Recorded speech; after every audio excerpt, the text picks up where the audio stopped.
Okay, Saturday definitely took a step forward, but it was far from clean. Still a lot of areas of improvement, must improve.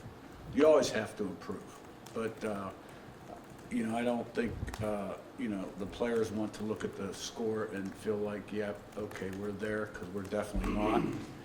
I mean, defensively, we gave up 9 plays of 15 yards or more. I mean, they had drives of 63, 64, 44, and 50 consecutively. And we had a number of missed assignments, poor alignments to fastballs, particularly in the middle of the field where they're going fast and we're not aligned correctly. And really the play of the game is Jamari Sharp's strip, where it's 28-9 in the second half, and they get a big play, and if they go in and score, it's going to be 28-16. He makes a great play. And on the very next play, we run the reverse for a touchdown, so it's 35-9. But on that particular play, the ball's in the middle of the field. They come out and empty 3-2. We set the strength wrong, and then they motion to 4-1, and we got guys all over the place. And so, we got to do a better job of that. I do think the last 2 teams we played in terms of getting aligned are some of the bigger challenges we'll face this year because of their tempo. Particularly this last team who had a lot of, they could go extremely fast, and then they had some oddball formations you had to adjust to. Offensively, we still had 6 or 7 missed opportunities that we need to convert on. On the plus side, it was good to go 7 for 7 touchdowns in the red area on offense. Defense, the first 4 series, 3 and out, and the last 4 series, they had 1 first down. We won the turnover ratio 2-0. We had 14 TFLs on defense. Teams were good. All the kickoffs were out of the end zone. We blocked a punt. We had a 35-yard return. So things to build on, got to get better, and it's an early game Friday night. Set in front, Zach. Yeah, Curt, when you talk about things that need to be cleaned up from the first few games, I guess how many lingering issues have you seen, I guess, between both games? Like, are more of these kind of, common issues between, both Old Dominion and Kennesaw State, or just kind of, individual things that have popped up one game, different I thing think another every game? game is different, without a doubt. And, you come out of this game and you can say, okay, offense improved in certain areas. Teams was still very consistently good. And defense gave up too many chunk plays. And they had an opportunity for more chunk plays that they didn't execute. We also had a lot of nice defensive explosives and TFLs. But, we missed tackles at linebacker more. We had some misfits. Safeties were out of position quite a few times. So got to get lined up quicker. Communication's got to be cleaner. And there needs to be a little bit more attention to detail in our preparation in the back end. Zach did this. Yeah, Curt, how do you talk about some of the tackles for loss? I think it was 14, and there was certainly kind of a lot of pressure, a lot of penetration. Mm-hmm. Do you see some of the, what's the difference in your mind between maybe when you see those chunk plays, it being structural issues within the defense, or it being just individual missed assignments, or bad footwork, or just It's always somebody not doing what they're supposed to do. Always. Whether it's a missed tackle, poor read, a poor fit, an alignment issue. Did some Pete.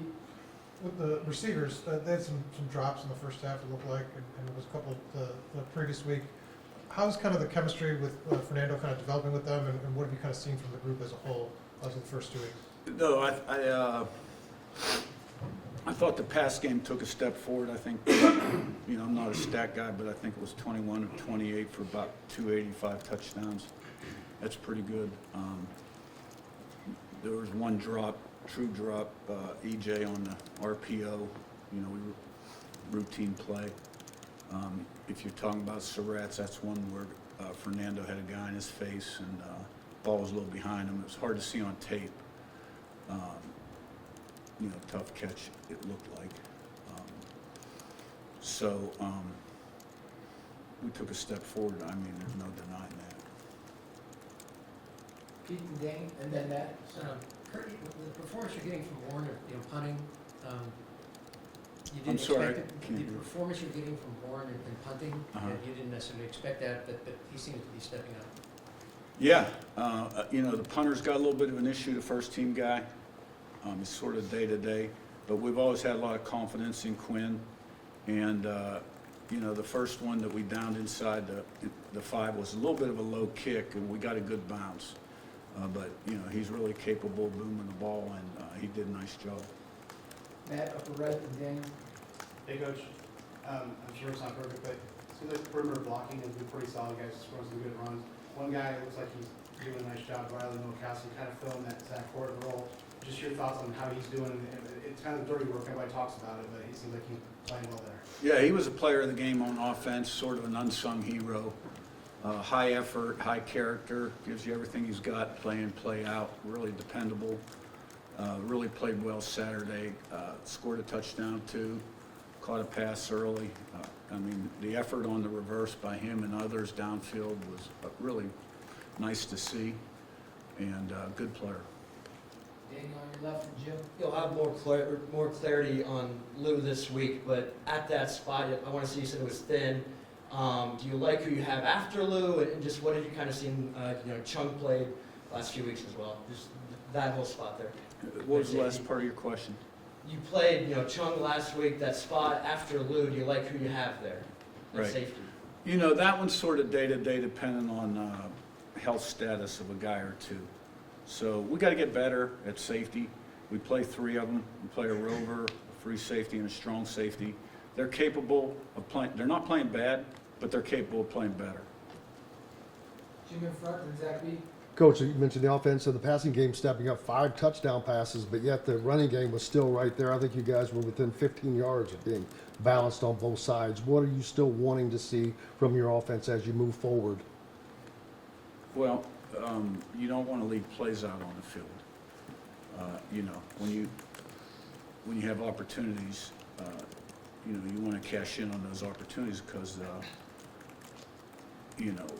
as we move forward, the windows will get tighter, et cetera, et cetera. So you don't want to leave plays out on the field. Zach B in front, and Sam. Coach, you mentioned with the chunk plays, you guys got to get set quicker and whatnot. Is that on Coach Haynes? Is that on Aiden getting the message to the defense quicker? Who is that kind of responsibility fall on to get you guys set quicker? Yeah, the calls are getting in quick enough, and the communication from Aiden's getting done quick enough. Now, one time maybe he set the strength to the right, and maybe he could have set it to the left, but the guys in the back end got to get lined up faster, and it's a safety position primarily. Sam in your right, to Josh. Coach, Indiana State has played both their quarterbacks, it looked like one half and then the second half. What challenges do they present to you, and how difficult is it to plan for 2 guys playing? Yeah, well, they're doing a nice job on offense, scoring 40 points a game. They're fairly balanced, playing a couple running backs. They're doing a nice job throwing the ball. The starter's completing about 77% of his passes. Defensively, they're doing a nice job as well. So I'm sure they're going to come in excited to play. And, I want to see us play a clean game. Josh in front, and we'll wrap with Kevin. Coach, with a Friday night game, how does the preparation with a short week change things? Yeah, we'll keep Monday, Tuesday, Wednesday, Thursday will be a little shorter. And then, we'll have a meeting with the players, Friday late morning, and then get them back to the hotel and play the game. So we don't alter our routine a ton. I may cut some reps during the week in practice. Ken up top, last one. Back to Saturday, late in the first half, you get the ball back after a score is 28 seconds, you got a couple of timeouts. What is the discussion there about what you're going to do in that situation? Yeah, that's 2 minutes before the half. Is that kind of a common thing, or is it just case by case? Okay, that's 2 minutes before the half. And if you do go into a 2-minute drill, you're trying to steal a score. You don't have to score, right? And we like to be fairly aggressive there, but everything depends on the circumstances of the game. I felt like they had a little momentum going after, we didn't kick the field goal. They put a couple drives together, and we had sort of flopped around our last series or 2 on offense.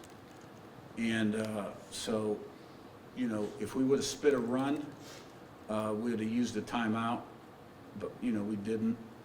And, you know, I was ready to get to the locker room and regroup a little bit. All right, thank you. Thank you.